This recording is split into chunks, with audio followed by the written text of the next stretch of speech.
Police કસ્ટડીમાં torture થાય તો તમારી પાસે કયા લીગલ રાઇટ છે? તો મંડે ક્રિમિનલ લો સિરીઝમાં તમારું સ્વાગત છે. ચાલો આજનો ટોપિક આપણે સમજીએ.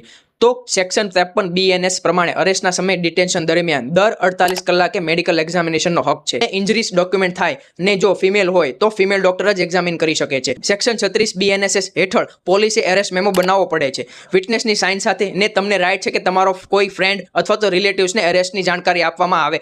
આર્ટિકલ 22 પ્રમાણે અરેસ્ટ પછી 24 કલાકની અંદર મેજિસ્ટ્રેટ સામે તમે રજૂ કરવા ફરજિયાત માનવામાં આવે છે. અને સુપ્રીમ કોર્ટે કહ્યું છે કે આ જ કસ્ટોડિયલ વાયોલન્સ સામે સૌથી પાવરફુલ સેફગાર્ડ છે.